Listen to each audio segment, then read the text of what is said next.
आपकी सरकार क्या आजम खां की जौहर यूनिवर्सिटी पर बुलडोजर चलाएगी? बुलडोजर चलाने को लेकर सीधे सीधे नोटिस जारी किया गया है। अब क्या आजम खां और योगी आदित्यनाथ की पुरानी अदावत पर आज माइक ऑन कर रही? इसी के साथ बात होगी, रथ से क्या मिलेगा विजय पथ? यूपी में उत्तर प्रदेश के चुनाव बहुत करीब हैं और उससे पहले अखिलेश यादव ने रथ यात्रा निकालने का ऐलान कर दिया है। एक योगी को क्या इसी धर्म पथ से हराएंगे अखिलेश? आज इस पर माइक ऑन कर रही हूं। इसी के साथ बात होगी मॉनसून हंगामा सून।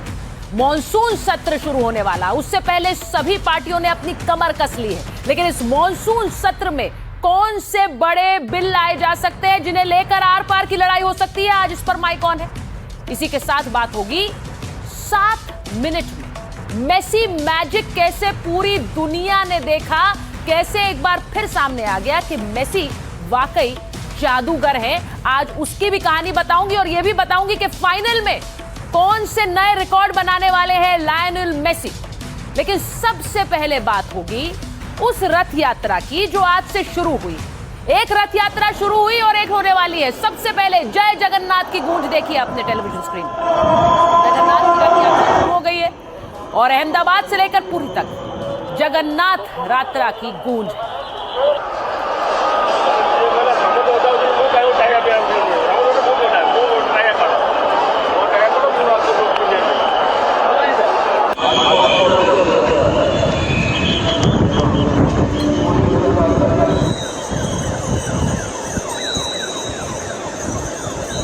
तो ये जो तस्वीरें आप देख रहे हैं ये जगन्नाथ की तस्वीरें हैं। जय जगन्नाथ, ये यात्रा आज से शुरू हुई है और इस यात्रा के चलते लाखों लोग आपको नजर आएंगे सड़कों पर, जो इस रथ के साथ साथ चलते हैं। जब भगवान जगन्नाथ निकलते हैं रथ यात्रा के लिए तो लाखों लोगों का एक जमावड़ा उनके साथ निकलता है। उसी की एक तस्वीर आप देख रहे हैं। आज से जगन्नाथपुरी में ये रथ यात्रा शुरू हुई है और रथ को खींचने के लिए हर भक्त वहां पर अपने आराध्य को देखने के लिए पहुंचा है। तो ये भव्यता जो जगन्नाथ रथ यात्रा में नजर आती है कहीं और नजर नहीं आएगी। ये तस्वीरें आपने देखी जगन्नाथ रथ यात्रा की। एक तरफ उड़ीसा का पुरी जहां भगवान जगन्नाथ की रथ यात्रा निकल रही है, तो दूसरी तरफ उत्तर प्रदेश में भी एक रथ यात्रा सुर्खियों में है। पुरी में धार्मिक रथ यात्रा है, लेकिन यूपी की रथ यात्रा चुनावी है। जिस रथ ने बीजेपी को शून्य से शिखर पर पहुंचाया है, अखिलेश यादव अब उसी रथ यात्रा को हाईजैक करना चाह रहे हैं। 2027 के चुनाव में योगी को चैलेंज करना चाहते हैं, विजय पथ पर अपना रथ दौड़ाना चाहते हैं और इसके लिए अखिलेश यादव ने पूरी तैयारी कर ली है। जिस पार्टी के नेताओं ने बीजेपी की रथ यात्रा का सबसे मुखर विरोध किया, जिसके शासन में अयोध्या में राम भक्तों पर गोलियां चली, वो आज चुनाव से पहले अपना रथ लेकर निकलने को तैयार है। ये वही पार्टी है जो कभी एमवाई समीकरण यानी मुस्लिम यादव समीकरण के लिए जानी जाती थी। वो आज अपना रथ हिंदुत्व की तरफ लेकर क्यों जा रही है? सबसे बड़ा सवाल ये है, क्या अखिलेश यादव को लगता है कि 24 में अयोध्या से सपा की जीत से बना मोमेंटम 27 में भी चुनावी वैतरनी पार करा सकता है? अखिलेश यादव का यह कदम आने वाले चुनाव में उनका वर्चस्व स्थापित भी कर सकता है या उसे पूरी तरह से खत्म कर सकता है? क्योंकि अगर रथ यात्रा वाला दांव फिट हुआ तो यूपी की राजनीति एक बार फिर धर्म के सहारे करवट लेगी। लेकिन अगर यह कदम फ्लॉप हुआ तो बीजेपी के विजयी रथ की रफ्तार और तेज हो जाएगी और सपा और कांग्रेस की साइकिल यूपी में पूरी तरह से पंक्चर हो जाएगी। अब आपको बताती हूं कि अखिलेश का यह रथ जिससे वो विजयी भव होना चाह रहे हैं, इसका पूरा कार्यक्रम क्या है। यूपी चुनाव में योगी से टक्कर के लिए अखिलेश यादव ने यह मेगा प्लान बनाया है। चुनावी मुहिम का आगाज अखिलेश रथ यात्रा से करने वाले हैं। अखिलेश सितंबर के पहले हफ्ते में रथ यात्रा शुरू कर सकते हैं। अब रथ यात्रा की शुरुआत किसी बड़े हिंदू धर्म स्थान से की जाएगी। रथ यात्रा के लिए धर्म स्थान के चुनाव पर विचार अभी जारी है। विकल्प के तौर पर अयोध्या, मथुरा, काशी के नाम पर चर्चा है। अखिलेश ने इसे समाजवादी पीडीए रथ यात्रा का नाम दिया है। समाजवादी पीडीए यात्रा रथ यात्रा यूपी की सभी 403 विधानसभा सीटों को कवर करेगी। अखिलेश का फोकस पश्चिमी यूपी के जाट गुजर बहुल क्षेत्रों पर रहेगा। बुलंदशहर और मुरादाबाद मंडल को ज्यादा समय दे सकते हैं।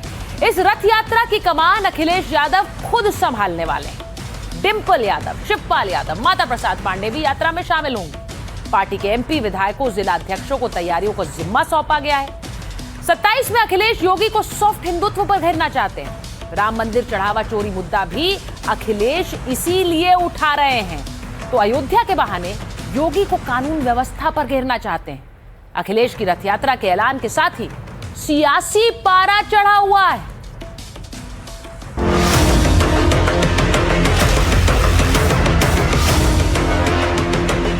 समाजवादी पार्टी के राष्ट्रीय अध्यक्ष आदरणीय अखिलेश यादव जी वो जल्द ही रथ यात्रा पर निकलेंगे। उत्तर प्रदेश की प्रत्येक विधानसभा को रथ यात्रा से जोड़ने की योजना है, जिससे कि उत्तर प्रदेश के रहने वाले प्रत्येक नागरिक तक आदरणीय अखिलेश यादव जी का संदेश जाए। समाजवादी पार्टी भी अपनी यात्रा निकाल रही है, सबको निकालनी चाहिए, क्योंकि भारतीय जनता पार्टी ने, योगी आदित्यनाथ सरकार ने इन 10 सालों में जो अत्याचार इस प्रदेश के दलितों महिलाओं पर किए, ऐसी सरकार बदलना जरूरी है। अखिलेश यादव जी एसी और पीसी के नेता हैं। वो जनता के साथ कनेक्ट नहीं कर सकते हैं, जनता के साथ कोई यात्रा नहीं कर सकते। दिखावटी तौर पर भले कोशिश करें कि वो चुनाव में जनता के बीच में जाएंगे, लेकिन ऐसे लोग जो मौसम के आधार पर सक्रिय होते हैं, उनको जनता अपना स्नेह आशीर्वाद देगी। अब देखिए, आपको सीधे सीधे ये भी समझाती हूँ कि ये रथ यात्रा जो अखिलेश यादव निकाल रहे हैं, ये योगी आदित्यनाथ को यूपी में हराने के मंशा से है। अब इस रथ यात्रा के सहारे वो हिट भी हो सकते हैं और हिट विकेट भी हो सकते हैं। अगर ये रथ यात्रा लोगों के बीच संदेश देने में कामयाब रही, हिट रही, तो क्या होगा? बीजेपी के हिंदू रक्षक वाले नैरेटिव की धार कुंद हो जाएगी। संदेश जाएगा कि एसपी मुसलमानों की नहीं, सबकी पार्टी है। जनता के बीच लोकल मुद्दे उठाएंगे तो जनाधार भी बढ़ेगा और कार्यकर्ता सक्रिय होंगे। 2024 का मोमेंटम बना रहेगा। योगी को अपनी पिच पर खेलने के लिए मजबूर कर देंगे अखिलेश यादव। हिंदुत्व की ओर झुकाव से मुस्लिम वोटर भ्रमित होगा, यह भी हो सकता है। यानी कि अगर ऐसा हुआ तो अखिलेश यादव हिट विकेट हो सकते हैं। बीजेपी रथ यात्रा को वैचारिक सरेंडर बताएगी कि देखिए, ये तो वो पार्टी है जिसने कभी राम मंदिर की शरण में नहीं आए, लेकिन अब ये रथ यात्रा निकाल रहे हैं, धार्मिक स्थलों पर जा रहे हैं। अखिलेश पर चुनावी हिंदू होने का ठप्पा पहले भी लगाते थे और एक बार फिर से ये ठप्पा लग सकता है। कार सेवकों पर 1990 में हुई फायरिंग पर घिर सकते हैं, क्योंकि बार बार बीजेपी कहती है ये तो कार सेवकों पर गोली चलाने वाली पार्टी। और सेक्युलर फॉर्मूले और रथ यात्रा में संतुलन बनाना समाजवादी पार्टी के लिए आसान नहीं होगा। इसीलिए हम कह रहे हैं कि ये कदम हिट भी हो सकता है और हिट विकेट भी हो सकता है। वैसे 2027 के विधानसभा चुनाव में हिंदुत्व का कार्ड सिर्फ अखिलेश नहीं आजमा रहे हैं। जिस कांग्रेस से अखिलेश चुनावी तालमेल करना चाहते हैं, वो भी उसी राह पर चलती दिखाई दे रही। कांग्रेस हिंदू विरोधी छवि तोड़ने की कोशिश कर रही। लोकसभा में चढ़ावा चोरी का मुद्दा उठाने वाली है कांग्रेस पार्टी। जो आगामी मॉनसून सत्र है, उसमें पार्टी नेता सार्वजनिक मंचों पर खुद को सनातनी कह रहे हैं। कांग्रेस पहले की तरह राम मंदिर का विरोध नहीं करती। कांग्रेस राम मंदिर में चढ़ावा चोरी का मुद्दा उठा रही। इसके जरिए खुद को राम हितैषी बताने की कोशिश है। भारत जोड़ो यात्रा में राहुल ने मंदिरों में पूजा की थी। कांग्रेस मुसलमानों से जुड़े मुद्दों पर बोलने से बच रही है। ब्राह्मण और सवर्ण पहले कांग्रेस के परमानेंट वोटर थे, आपको याद दिला दूं, लेकिन बीजेपी ने हिंदुत्व से ब्राह्मण वोट कांग्रेस से छिटक गया और कांग्रेस अब ये वोट बैंक वापस पाना चाहती है। तो कांग्रेस हिंदू वोटर की नाराजगी दूर करना चाह रही है। तो ये भी आपको मैंने बताया। अब मैं आपको बताती हूं कि इसी मुद्दे पर मैंने आचार्य प्रमोद कृष्णम से बात की, जो कि कल्की पीठ के पीठाधीश्वर हैं। और प्रमोद कृष्णम क्या कह रहे हैं, जरा सुनिए। कल्की धाम के पीठाधीश्वर आचार्य प्रमोद कृष्णम जी हमारे साथ जुड़ रहे हैं। आचार्य जी, बहुत बहुत स्वागत आपका IDTV इंडिया पर। आज जो सबसे बड़ी खबर आई आचार्य जी, 27 के चुनाव होने वाले हैं, उससे पहले ये कि अखिलेश यादव एक रथ यात्रा निकालने वाले हैं और कहा यह जा रहा है कि एक बड़े हिंदू धार्मिक स्थल से वो ये रथ यात्रा निकालेंगे। अब मुझे लगा इस पर आपसे तो बात होनी ही चाहिए। देखिए सुचारिता जी, पहली बात तो ये है, इस तरह की यात्रा निकालकर, धार्मिक स्थलों से यात्रा निकालकर वो हिंदुओं को ये संदेश दें कि समाजवादी पार्टी नमाजवादी नहीं है।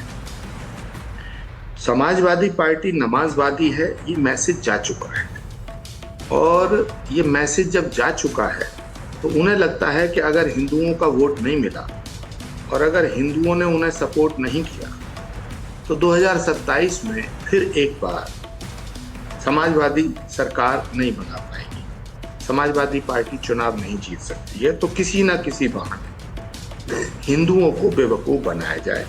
हिंदुओं को बेवकूफ़ बनाने का काम सो कॉल्ड सेकुलर पार्टियों ने पिछले 60 सालों से किया है। इनका जो ये सूडो सेकुलरिज्म है ये कुछ नहीं है, ये हिंदुओं को बांटने का एक षड्यंत्र है, एक कॉन्स्पिरेसी है, एक साजिश है हिंदुओं के खिलाफ। अखिलेश यादव जी का और समाजवादी पार्टी का जो इतिहास है वो बड़ा जग जाहिर है, छुपा हुआ नहीं है। राम मंदिर का विरोध करना, राम भक्तों पर गोली चलाना, संतों को लाठियों से पिटवाना, साधु संतों का विरोध करना, अपमान करना, गाली देना, श्री कल्की धाम के निर्माण पर पाबंदी लगाना, तो जो उनकी हरकतें और इतिहास है उन्हें रथ यात्रा नहीं निकालनी चाहिए, उन्हें हज यात्रा पे जाना चाहिए, उन्हें हज यात्रा।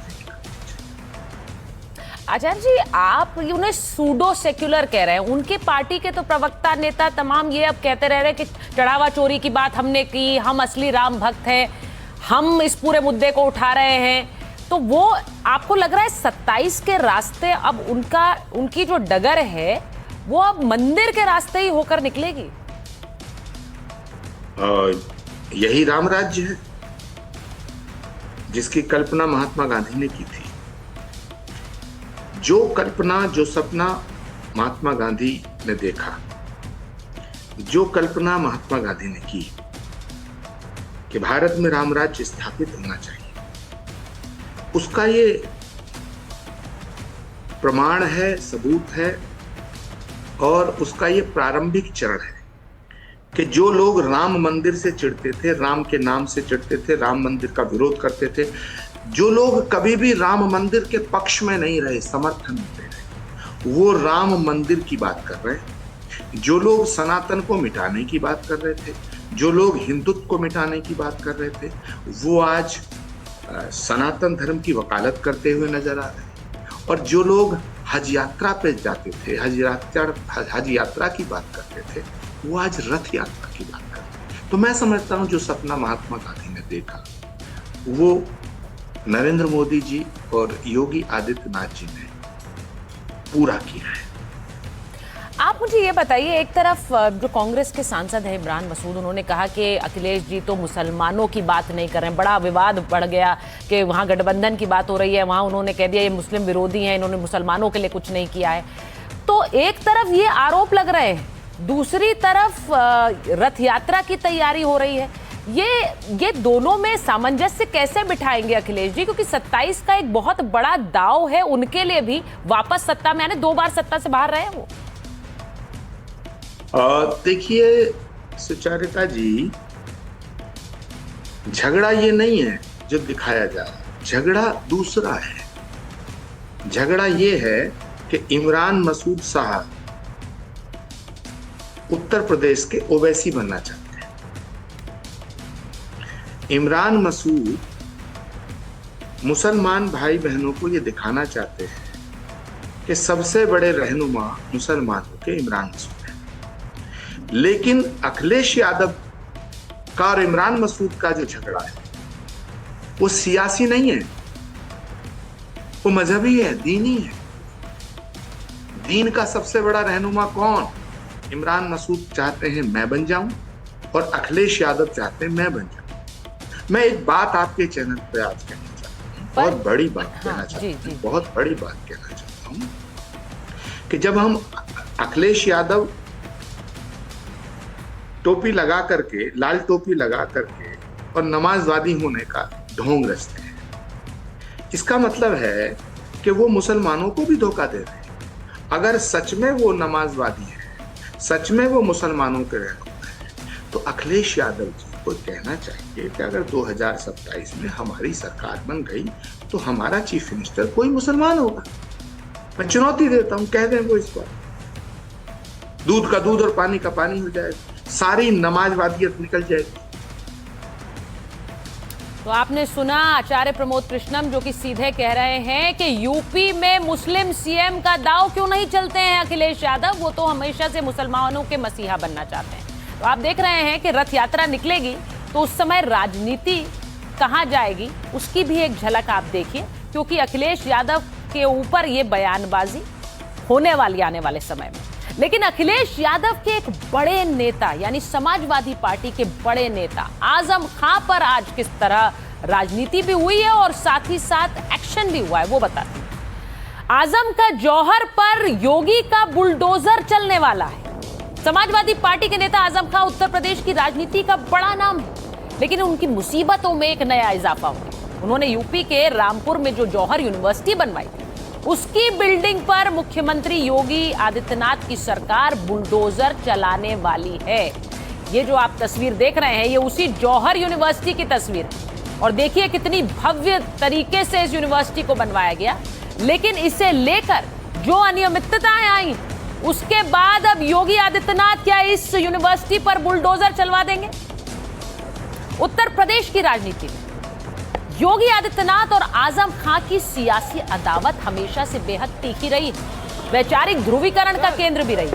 जहां एक तरफ योगी हिंदुत्व और सख्त कानून व्यवस्था की राजनीति का प्रतिनिधित्व करते रहे, दूसरी तरफ आजम खां समाजवादी पार्टी के कद्दावर मुस्लिम चेहरे और अपने आक्रामक बयानों के लिए जाने जाते रहे। इन दोनों के बीच का टकराव सिर्फ बयानों तक सीमित नहीं रहा। बीजेपी के सत्ता में आने के बाद आजम खां और उनके परिवार पर दर्जनों मुकदमों और कानूनी कार्रवाई ने इस सियासी जंग को और गहरा कर दिया।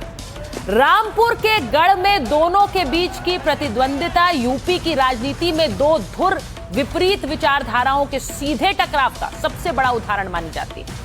और यह अदावत पुरानी है और अब उसका एक नया रूप दिख रहा है। क्या समाजवादी पार्टी तो यही कहती है। अब आपको तस्वीर दिखाती हूँ। रामपुर डेवलपमेंट अथॉरिटी की टीम रामपुर में आजम खां के जौहर यूनिवर्सिटी पहुंची, डिमोलिशन का नोटिस दे दिया। उसी की वो तस्वीरें आपको दिखा रहे हैं, यानी आजम खां की उस यूनिवर्सिटी पर अब बुलडोजर चलेगा। रामपुर डेवलपमेंट अथॉरिटी की टीम पहुंची।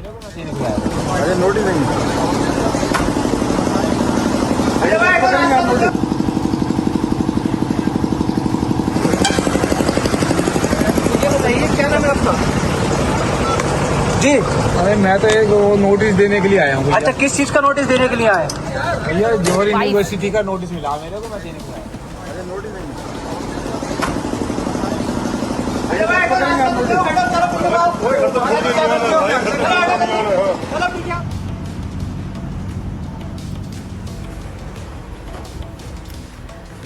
पूरा मामला आपको बता देती हूँ। रामपुर की जौहर यूनिवर्सिटी पर बुलडोजर का खतरा है। 1500 बीघे में बने यूनिवर्सिटी कैंपस में 40 बिल्डिंग, 40 में से 38 बिल्डिंग अवैध है।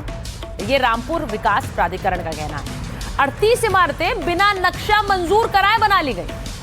आरडीए कह रही है कि यूनिवर्सिटी को 1 जुलाई को नोटिस दिया था, जौहर यूनिवर्सिटी को स्वीकृत नक्शा दिखाने के लिए कहा था। जांच में यूनिवर्सिटी ने नक्शा पास न कराने की बात भी मानी। नक्शा पास न कराने के पीछे यूनिवर्सिटी ने अजब तर्क दिए। आरडीए यानी रामपुर डेवलपमेंट अथॉरिटी का गठन बिल्डिंग निर्माण के बाद हुआ है, यह कहा यूनिवर्सिटी ने। यानी आप तो हमारे बाद आए, हमने तो पहले खड़ा कर लिया था, इसीलिए यूनिवर्सिटी बिल्डिंग के नक्शे पास नहीं हो सके, ये यूनिवर्सिटी की तरफ से कहा गया। मामले की सुनवाई कर रहे डीएम ने यह तर्क खारिज कर दिया। जिला पंचायत से नक्शा पास क्यों नहीं कराया, डीएम ने पूछा। यूनिवर्सिटी को पक्ष रखने का दूसरा मौका भी दिया गया। दूसरे मौके पर भी मैनेजमेंट सवालों के जवाब नहीं दे सका। अब रामपुर विकास प्राधिकरण ने ध्वस्तीकरण का आदेश दिया है। यूनिवर्सिटी को निर्माण हटाने को 15 दिन का समय दिया है। 15 दिन में अवैध निर्माण नहीं हटा तो बुलडोजर चलेगा। बिल्डिंग तोड़ने का खर्च जौहर यूनिवर्सिटी को देना होगा, यानी जो खर्चा होगा वो सरकार नहीं उठाएगी, इस सारा खर्चा यूनिवर्सिटी उठाएगी। मौलाना मोहम्मद अली जौहर यूनिवर्सिटी समाजवादी पार्टी नेता आजम खां का एक ड्रीम प्रोजेक्ट है, लेकिन अब वहां पर इस तरह के बोर्ड लगा दिए गए। पीडब्ल्यूडी ने यूनिवर्सिटी गेट के बाहर ये बोर्ड लगाया है, इसे फुल दिखाइए जरा। इस पर लिखा है ये आम रास्ता है। अब ये देख लीजिए, यूनिवर्सिटी के अंदर ये रास्ता जा रहा है, यूनिवर्सिटी इसके ऊपर बन गई।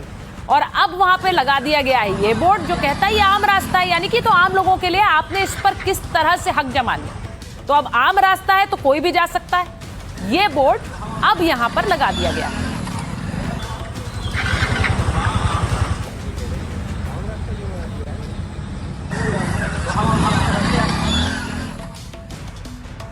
रामपुर की मोहम्मद अली जौहर यूनिवर्सिटी जो कि आज़म खान का ड्रीम प्रोजेक्ट है और 450 एकड़ से ज़्यादा ज़मीन में फैली हुई है। इसमें 40 बेशकीमत भवन है, जैसे ये देखिए हमारे पीछे इंजीनियरिंग कॉलेज है, उसके बाद में ये नर्सिंग कॉलेज है, फिर एग्रीकल्चर डिपार्टमेंट है, उसके बाद लॉ डिपार्टमेंट, और इसी तरीके के यहाँ पे 40 बेशकीमत भवन हैं।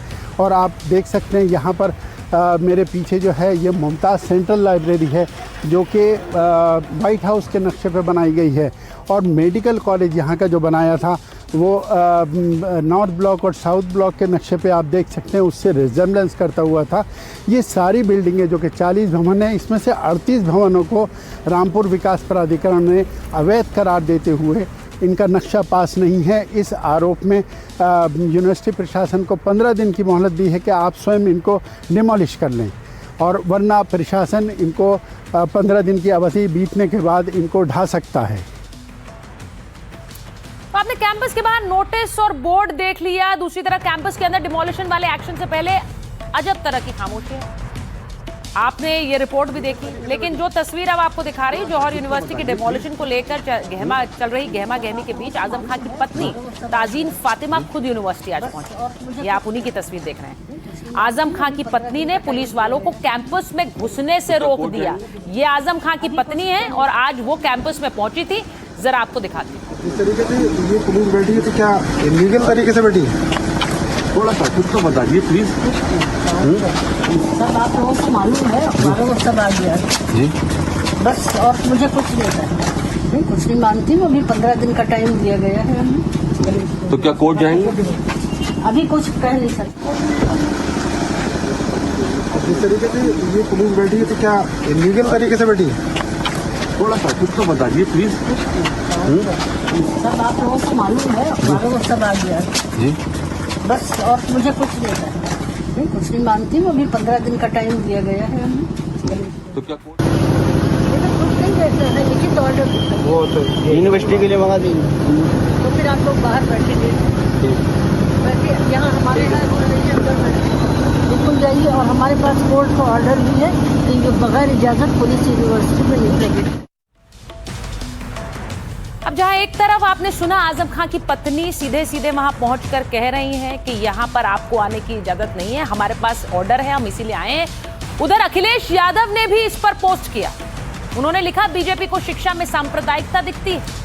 शिक्षा, शिक्षक, नौकरी बीजेपी के एजेंडे में नहीं है। बीजेपी साथियों के अवैध निर्माण कब ढहाएगी?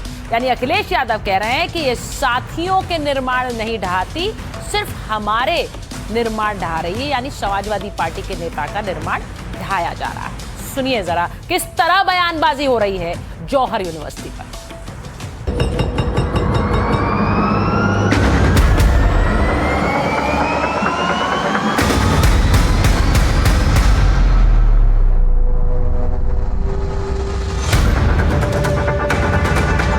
सरकार की प्रतिबद्धता लाइन ऑर्डर मेंटेन करने को लेकर है और हर स्थिति में कानून व्यवस्था मेंटेन रहे, कहीं कोई अवैध काम ना हो, इसको सुनिश्चित करें। शिक्षक संस्थान जो सबका होता है, हिंदू मुसलमान सब उसमें पढ़ते हैं। मैं समझता हूँ कि सरकार को और वहाँ के वीसी को पुनर्विचार करना चाहिए, कोई दूसरा रास्ता निकालना चाहिए। वो सिर्फ इसलिए ध्वस्त किया जा रहा है कि वो आजम खान ने बनाया। मल्टी स्टोरी खड़ी कर दी गई, 6-6 फ्लोर, 5-5 फ्लोर, 4-4 फ्लोर, उनके भी लक्ष्य पास नहीं, तो क्या उनको ध्वस्त किया जाएगा?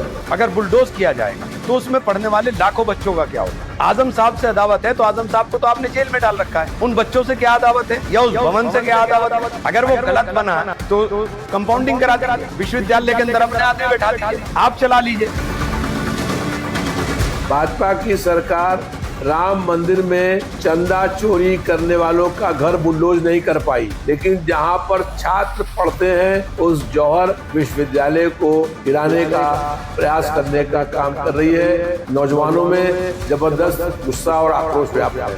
रिमोट साहब के हाथ में, जब मन हो घुमा दो कहीं भी, जो भी व्यक्ति या पार्टी यूनिवर्सिटी नाम की चीज का सम्मान नहीं कर सकती है, उसके बारे में ये बिल्कुल स्पष्ट कह दूं कि वो पूरे देश को अंधी गुफा में ले जाएगी।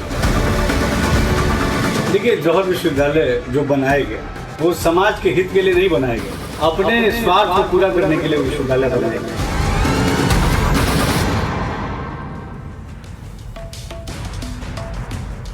तो आपको बताऊं कि जौहर यूनिवर्सिटी के दिन आखिर बिगड़ कैसे गए। आजम खान ने 2003 में रामपुर में जौहर ट्रस्ट बनाया था। तब आजम खान मुलायम कैबिनेट में रसूखदार मंत्री थे। आजम खान ने 2005 में जौहर यूनिवर्सिटी की नींव रखी। कार्यक्रम में मुलायम सिंह यादव बतौर सीएम शामिल हुए थे। मुलायम सिंह के साथ उनका पूरा मंत्रिमंडल भी पहुंचा था। 2017 तक यूनिवर्सिटी का बड़ा हिस्सा तैयार हो गया था। बीटेक, बी फार्मा समेत 25 कोर्स की पढ़ाई यहां शुरू हो गई। तब कंस्ट्रक्शन पर 2000 करोड़ की लागत बताई गई। 2017 में अखिलेश की सत्ता गई, योगी पावर में आए। सत्ता बदली तो जौहर यूनिवर्सिटी के बुरे दिन शुरू हुए। रामपुर में आजम पर 90 में से 30 केस जौहर से जुड़े हुए हैं। 2019 में आजम खां पर 35 बीघा जमीन कब्जा करने का केस, किसानों का आरोप है। विरोध करने पर जेल भेज दिया गया। अब जमीन कब्जा केस में आजम खां पर आरोप तय हो चुके हैं। 2021 में रामपुर जिला प्रशासन ने एक्शन भी शुरू किया। प्रशासन ने लीज पर दी गई 170 एकड़ जमीन वापस ले ली। 2022 में कैंपस से नगरपालिका की मशीनें बरामद हुई। प्रशासन ने यूनिवर्सिटी की 14 हेक्टेयर जमीन जब्त कर ली। 2025 में हॉस्टल निर्माण में 1 करोड़ के घोटाले का खुलासा हुआ। 2025 में ईडी ने 550 करोड़ की वसूली का नोटिस दिया और गड़बड़ियों के चलते केंद्र ने यूनिवर्सिटी का फंड रोक दिया। तो ये सब कुछ घटा इस बुलडोजर के पीछे।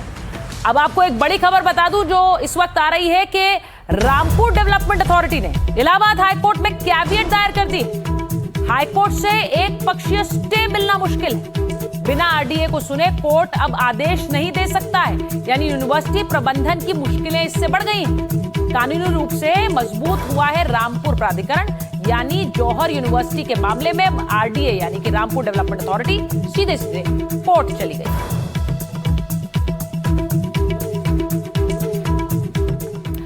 तो एक निशाना सियासी चल रहा है तो दूसरा निशाना प्रतापगढ़ के राजा भैया ने लगाया है। वो तस्वीर देखिए जो सीधे उनके टारगेट पर लगा है। अब राजा भैया यूपी का चुनाव है, उससे पहले सुर्खियों में ना आए ऐसा कैसे हो सकता है। नई दिल्ली में आयोजित 49वीं यूपी स्टेट शूटिंग चैंपियनशिप में राजा भैया ने शानदार प्रदर्शन करते हुए कांस्य पदक अपने नाम किया है। तो राजा भैया का ये अचूक निशाना जो आप देख रहे हैं, ये चैंपियनशिप शूटिंग चैंपियनशिप में उन्होंने लगाया है। और राजा भैया का सियासी निशाना कैसा है उस पर बात करने की जरूरत नहीं है। यूपी में चुनाव है और उनके सियासी निशाने की कई झलक आने वाले कुछ महीनों में आपको देखने को मिलेगी। और माइक ऑन अप कर रही हूं 2/3 का सवाल संसद में तय बवाल पर। संसद का मॉनसून सत्र शुरू होने वाला है और उससे पहले 2/3 बहुमत यानी 2/3 बहुमत को लेकर हल्ला मचा हुआ है। क्या एनडीए के पास ये 2/3 बहुमत है? विपक्ष कह रहा है हम वो बिल पास कराने नहीं देंगे जिसमें विपक्ष की सहमति ना हो। अब आपको बताती हूं कि उस मीटिंग की बात जो मॉनसून सत्र और बीजेपी के लिहाज से काफी अहम मानी जा रही है। प्रधानमंत्री नरेंद्र मोदी के आवास पर कल बीजेपी के शीर्ष नेतृत्व की करीब 2.5 घंटे तक हाई लेवल बैठक हुई। इसमें पीएम मोदी के साथ गृह मंत्री अमित शाह, बीजेपी अध्यक्ष नितिन नवीन और संगठन महामंत्री बीएल संतोष मौजूद रहे। खबर यह है कि बैठक में संगठन विस्तार, चुनावी राज्यों की रणनीति, संभावित मंत्रिमंडल विस्तार और संसद में सरकार की रणनीति पर चर्चा की गई। सबसे अहम इस बैठक की टाइमिंग है, क्योंकि जब यह बैठक हुई उस समय केंद्रीय मंत्रिमंडल और पार्टी में फेरबदल की अटकलें बहुत तेज हैं। आपको बताती हूं, सूत्रों के मुताबिक इस बैठक में डबल अटैक की तैयारी की गई। एक तरफ मॉनसून सत्र में सरकार one nation one election bill और परिसीमन बिल ला सकती है, जिसके लिए महज नंबर गेम भी जारी है। कल ही हमने आपको बताया था बिल को पास कराने के लिए सरकार को लोकसभा में 6 वोट और राज्यसभा में 3 वोट की जरूरत है, अगर समीकरण फिट बैठ जाए। वहीं दूसरी तरफ खबर है कि मॉनसून सत्र से पहले संगठन में भी बड़े बदलाव हो सकते हैं। सत्र शुरू होने से पहले नितिन नवीन की नई टीम की घोषणा की जा सकती है। अब आपको बताती हूं, मॉनसून सत्र ऐतिहासिक साबित हो सकता है। सत्र में आ सकता है one nation one election bill. सरकार 2/3 बहुमत के इंतजाम में जुटी हुई है। बहुमत मिल गया तो बिल लाने का प्रयास करेगी सरकार। पिछले साल शीतकालीन सत्र में यह बिल रखा गया था, विपक्ष के विरोध के बाद जेपीसी के हवाले किया गया था। अब मॉनसून सत्र में जेपीसी अपनी रिपोर्ट सौंप सकती है। जॉइंट पार्लियामेंट्री कमेटी इस रिपोर्ट को सौंपेगी। रिपोर्ट के लिए जेपीसी का कार्यकाल भी बढ़ाया गया था। सत्र के आखिरी हफ्ते के पहले दिन यानी 10 अगस्त तक अगर रिपोर्ट आई तो केवल 4 दिन का समय बचेगा। सरकार को इसी समय में बिल पारित कराना होगा। जेपीसी अध्यक्ष पीपी चौधरी पहले ही बोल चुके हैं कि 2029 में लागू किया जा सकता है वन नेशन वन इलेक्शन। तो मॉनसून सत्र किस तरह हंगामेदार हो सकता है, उसकी एक झलक मिल सकती है उस बयान से जो कांग्रेस नेता जयराम रमेश दे रहे हैं। वो कह रहे हैं कि सरकार 2/3 बहुमत हासिल कर ही नहीं पाएगी। ये बात सही है कि 17 अप्रैल के बाद गृह मंत्री ने 1-2 विपक्ष पार्टियों को तोड़ा है। ये संविधान का अपमान है। ये चालाकी से 2/3 बहुमत पाने में ढूंढने में लगे हुए हैं। ये चालाकी से और पार्टियों को तोड़ के 2/3 बहुमत पाना, ये संविधान का अपमान है। ये एक कलंकित 2/3 बहुमत होगा। हालांकि इनको 2/3 बहुमत लोकसभा में मिलने की कोई गुंजाइश नहीं है। अब विपक्ष चाहे कुछ कहे, लेकिन एनडीए 2/3 बहुमत जुटाने के मिशन में हर दिन 1-1 इंच आगे बढ़ रहा है। टीएमसी के 3 राज्यसभा सांसदों के इस्तीफे के बाद अब एक और राज्यसभा सांसद कोयल मलिक ने राज्यसभा से इस्तीफा दे दिया है। ममता बनर्जी के लिए एक और झटका माना जा रहा है। कोयल मलिक टॉलीवुड की यानी कि पश्चिम बंगाल की फिल्म इंडस्ट्री की लोकप्रिय अभिनेत्री हैं। इन्होंने अब राज्यसभा के चेयरमैन सीपी राधाकृष्णन को लिखे एक पत्र में कहा कि वो अपने पद से इस्तीफा दे रही हैं। इस्तीफा देने के बाद कोयल मलिक भूपेंद्र यादव से भी मुलाकात करने पहुंची। तो आप गणित समझिए, एक और विकेट गया और अगर ये गई तो एक सांसद राज्यसभा और लोकसभा में इस वक्त मायने रखता है। आपको याद होगा कि जब पिछले सत्र के दौरान मोदी सरकार बिल लाई थी तो विपक्ष के विरोध के बाद बिल गिर गया था। इसके बाद पीएम मोदी ने कहा था कि हमारे पास अभी और भी मौके आएंगे। सुनिए। हम महिला आरक्षण के रास्ते में आने वाले हर रुकावट को खत्म करके रहेंगे, हटा करके रहेंगे।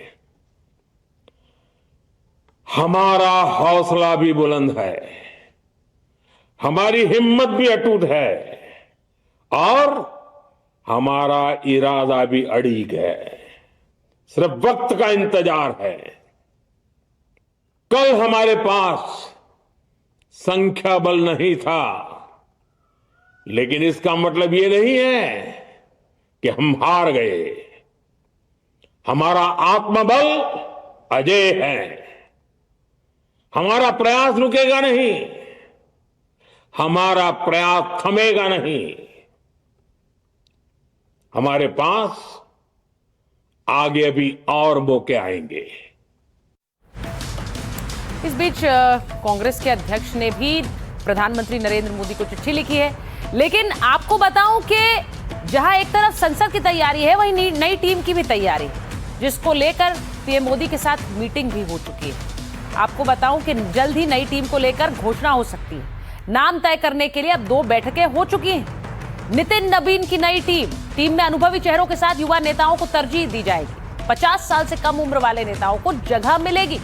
कई वरिष्ठ नेताओं की संगठन से छुट्टी तय मानी जा रही है। महिला, एससी, एसटी और ओबीसी पर रहेगा खास फोकस। नई राष्ट्रीय टीम में क्षेत्रीय संतुलन भी साधा जाएगा। अगले साल देश के कई राज्यों में विधानसभा चुनाव होने हैं। चुनावों को ध्यान में रखकर टीम का खाका खींचा जा रहा है। चुनावी राज्य वाले नेताओं को मिल सकती है टीम में जगह। तो ये वो बैठक है जो आने वाले समय में बीजेपी के लिए चुनावी वैतरणी पार करने के लिए बहुत महत्वपूर्ण रखती है। अब बढ़ती हूं आगे, बात करती हूं मेसी मैजिक की। मेसी यानी कि वो खिलाड़ी जिनका जादू पूरी दुनिया देख रहा है। एक समय ऐसा लग रहा था कि इंग्लैंड फाइनल का टिकट पक्का कर चुकी है। मैं उस सेमीफाइनल फुटबॉल मैच की बात कर रही हूं जो इंग्लैंड और अर्जेंटीना के बीच था। लेकिन मैच के आखिरी 7 मिनट डिफेंडिंग चैंपियन अर्जेंटीना ने साबित कर दिया कि वो चैंपियन क्यों है। 85 मिनट तक स्कोर इंग्लैंड 1 अर्जेंटीना 0 था, लेकिन 85वें मिनट में मेसी ने पेनल्टी एरिया के बाहर मौजूद एंजो फर्नांडिस को शानदार पास दे दिया और यहीं से 7 मिनट के अंदर मेसी के 2 जादुई पास की बदौलत अर्जेंटीना ने इंग्लैंड को 2-1 से शिकस्त दे दी और लगातार दूसरी बार फीफा वर्ल्ड कप के फाइनल में एंट्री कर ली। अब रविवार को न्यू जर्सी में अर्जेंटीना की खिताबी भिड़ंत स्पेन से होनी है।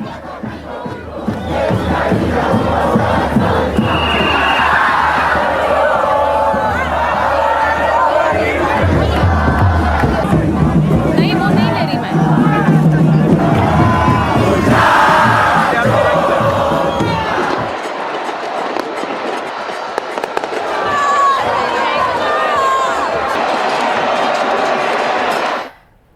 अब आपको एक बड़ा इंटरेस्टिंग फैक्ट बताती हूँ। 19 साल पहले एक चैरिटी फोटोशूट के दौरान मेसी ने बाथटब में एक बच्चे को पकड़कर अपने हाथों से नहलाया था। ये जो तस्वीर आप देख रहे हैं, तब उन्हें तो छोड़िए, किसी को अंदाजा नहीं था कि एक दिन वही बच्चा फुटबॉल के सबसे बड़े मैच में उनके सामने उनके खिलाफ खड़ा होगा।